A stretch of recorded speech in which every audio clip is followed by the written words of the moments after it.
Tabe, jumpa lagi dengan saya di Negara Bijaksana, channel yang membahas sebuah persoalan populer di Indonesia secara bijaksana dan dijamin dengan pemikiran terbaru.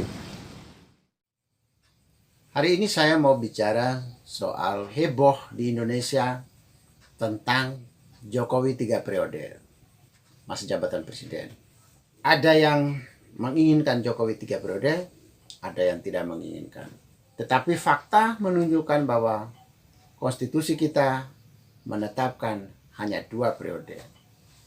Saya mau mengatakan begini, sebenarnya 2 periode ini antara benci dan rindu. Rindunya ketika kita bertemu dengan seorang tokoh yang mumpuni dalam versi pendukung Jokowi, merasa bahwa Jokowi lah sampai hari ini, Jokowi lah yang terbaik, dan bisa saja di antara semua presiden sebelumnya, termasuk dibandingkan dengan tokoh-tokoh yang ada. Ini di mata pendukung Jokowi loh. Termasuk dengan tokoh-tokoh elit-elit atau politisi-politisi yang ada saat ini, belum ada yang melampaui Jokowi kualitasnya. Maka disinilah 2 periode masa jabatan presiden adalah benci. Jadi 3 periode itu dirindukan oleh pendukung Jokowi, siapapun orangnya suatu waktu. Tapi dia dibenci, lebih dari 2 periode itu dibenci. Mengapa dibenci? Padahal aslinya Undang-Undang Dasar 1945 mencantumkan bahwa seorang warga negara Indonesia berhak menjadi presiden dan masa jabatannya 5 tahun. Sesudah itu dapat dipilih kembali. Itu bunyi aslinya dulu. Di zaman Soekarno dan Soeharto, ternyata redaksi ini terjemahannya atau dimaknai sama dengan sesudah itu dipilih kembali. Sesudah 5 tahun dipilih kembali. Sesudah 5 tahun dipilih kembali. Akhirnya tidak pernah ganti presiden. Soekarno sampai terjadi huru-hara lah ya. Mengapa saya katakan huru-hara? Kalau tidak huru-hara, ya harus lewat pemilu. Pada akhirnya, ternyata pergantian Soekarno tidak lewat pemilu. Katanya lewat Super Semar. Surat perintah 11 Maret. Itu artinya tidak normal pergantian itu. Yang normalnya harus lewat pemilu. Berarti Soekarno sendiri pun tidak pernah ganti-ganti. Kalau tidak terjadi sebuah insiden politik, insiden pada waktu itu, ya tidak pernah diganti, bisa seumur hidup, bahkan ada wacana seumur hidup. Itu berarti terjemahan redaksi sesudah 5 tahun dapat dipilih kembali, bisa-bisa sama dengan seumur hidup. Sampai-sampai terjadi huru-hara, terjadi ketidaknormalan politik, gejolak, baru terjadi Super Semar. Beralih ke Soeharto. Soeharto bikin dia 32 tahun, sampai harus huru-hara dulu. Ya huru-hara bukan hanya tahun 98, tapi sepanjang yang saya tahu kira-kira 15 tahun Soeharto berkuasa, itu sudah terjadi banyak huru-hara di Indonesia. Tapi dalam kenyataan Soeharto jalan terus. Persoalannya sebenarnya ada 2 yang saya lihat.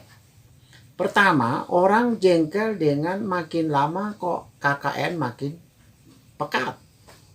Korupsi, nepotisme, kolusinya makin merajalela. Lalu orang jadi tidak suka. Mau ganti pilih lagi, mau ganti pilih lagi. Akhirnya orang jengkel dengan redaksi Undang-Undang Dasar 1945 yang aslinya dapat dipilih kembali itu. Akhirnya orang jengkel dari redaksi itu. Karena mulai ditafsirkan presiden seumur hidup. Pilih lagi. Akhirnya terjadilah tahun 98 sukses merobohkan Orde Baru. Jadi pergantian tidak normal, tidak demokrasi. Pergantian dengan huru-hara juga. Setelah itu, bangsa ini mulai trauma. Trauma sekali dengan adanya bunyi redaksi Undang-Undang Dasar semacam itu. Disalah tafsirkan, dipraktekkan secara salah, diimplementasikan secara salah. Akhirnya diubah tahun 99. Setelah Orde Baru tumbang, salah satu yang diubah adalah periodisasi masa jabatan presiden dibatasi hanya maksimal 2 kali. Sesudah amandemen itu, akhirnya yang bisa 2 kali baru terjadi pada SBY dan Jokowi. Sebelum itu Megawati, Gus Dur, Habibie tidak 2 periode. Mereka ada yang diberhentikan di tengah jalan seperti Habibie dan Gus Dur. Kemudian Megawati hanya 1 periode. Nyambung dari Gus Dur, dia tidak bisa dilanjutkan. Baru terjadi pada SBY dengan Jokowi ini 2 periode. Ketika sekarang di Jokowi, publik kelihatannya sangat ingin Jokowi lebih dari 2 periode. Karena publik melihat atau para pendukung Jokowi melihat bahwa inilah presiden terbaik. Inilah putra terbaik Indonesia. Di antara semua presiden yang sebelumnya dan di antara semua politisi yang ada saat ini. Mumpung kita punya seorang putra terbaik yang mumpuni, kenapa kok harus 2 periode saja? Orang mulai membenci dengan redaksi Undang-Undang Dasar 45 yang membatasi itu tadi. Jadi orang merindukan kembali bahwa lebih dari 2 periode ketika bertemu dengan seorang Jokowi yang dianggap putra terbaik dibanding masa lalu maupun masa sekarang. Dan bahkan ada beberapa pendukungnya Jokowi melihat kayaknya berapa puluh tahun ke depan pun belum tentu bertemu lagi dengan seorang putra bangsa ini seperti Jokowi. Jadi orang benci dengan redaksi pembatasan itu 2 periode. Dan orang merindukan untuk kembali lebih dari 2 periode. Sejarah pembatasan 2 periode ini adalah sejarah sebagai ekspresi traumatis, fobia, ketakutan bangsa Indonesia terulang kembali seperti zaman Soekarno atau Soeharto. Tapi yang paling mendesak, yang paling penting inti di sini sebenarnya bukan ketakutan periode atau ketakutan berapa lama orang menjabat. Tapi ketakutan perilaku jabatan, perilaku penguasa yang KKN tadi. Jadi logikanya bukan soal periodisasi yang ditakuti, tapi perilaku KKN-nya yang ditakuti. Apalagi didukung dengan beberapa pernyataan bahwa makin lama seseorang menjabat, makin menyalahgunakan jabatan itu ke arah KKN. Ketika tiba di Jokowi sekarang, pendukung Jokowi melihat Jokowi makin lama tetap bagus. Bisa saja makin lama makin bagus. Disinilah kita lihat bahwa periodisasi masa jabatan presiden kedua periode ini menjadi benci tapi rindu. Ini menunjukkan bahwa masa jabatan presiden dibatasi. Tidak ada alasan rasionalnya yang mendasarinya. Hanya karena mendasari pengalaman Soekarno dan Soeharto. Itu sebuah dasar yang tidak kuat. Karena apa? Itu kan karena kita bangsa ini pernah membenci dengan Soeharto atau Soekarno yang memimpin terlalu lama dengan citra KKN. Tapi coba kalau mereka memimpin dengan bagus, hasilnya bagus misalnya, KKN-nya tidak ada misalnya, maka perpanjangan masa jabatan sampai 30-an tahun tidak dipersoalkan orang. Artinya waktu tidak dipersoalkan, yang dipersoalkan adalah perilaku. Ini tadi kan terjadi di Indonesia, menjadi membenci soal waktu. Tapi kalau di negara bijaksana, saya jamin bukan membenci waktu, periodisasi, masa jabatan, tapi membenci perilaku. Artinya, negara bijaksana tentu menyesal putra-putra terbaik yang mumpuni kok tidak diberi kesempatan lebih dari 2 periode hanya karena persoalan pembatasan tadi. Inilah menyesalnya kita. Putra-putra terbaik dengan perilaku politik yang bagus, perilaku anti KKN, yang punya watak politik yang baik, yang punya sikap kenegarawanan yang baik, jika dia berhenti karena traumatis kita terhadap masa lalu, inilah yang bangsa ini rugi. Membuang kesempatan putra terbaik tidak memimpin lama.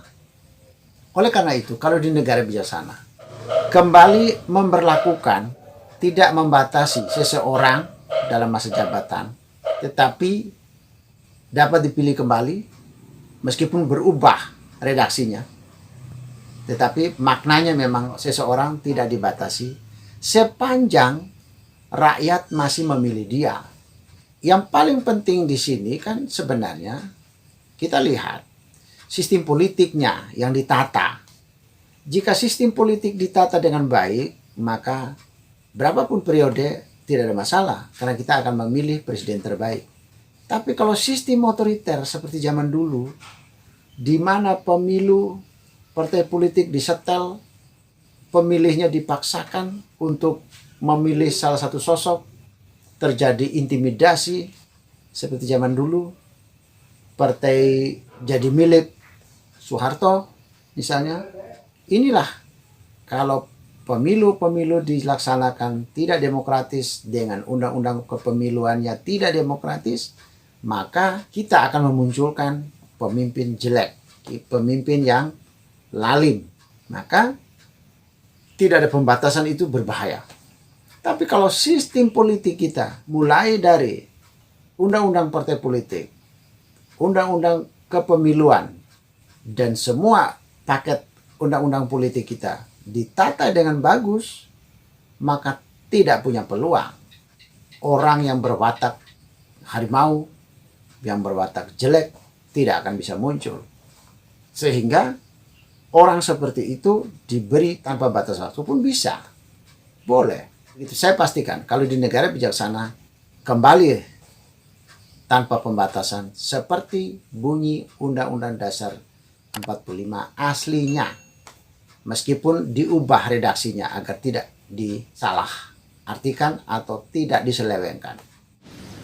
Jika Anda setuju dengan saya, Anda seide dengan saya, berarti kita berada pada satu perjuangan yang sama, yaitu ingin melihat Indonesia menjadi lebih baik, Indonesia menjadi negara yang bijaksana yang kita impikan. Caranya adalah dengan Anda memberi dukungan dan berpartisipasi dalam channel ini. Subscribe di bawah channel ini, bunyikan lonceng di sampingnya untuk menunjukkan Anda berlangganan secara gratis, dan ada pemberitahuan setiap kali saya mengirim edisi baru. Dan jika Anda setuju dengan ide ini, jangan lupa bagikan ke semua relasi Anda. Terima kasih.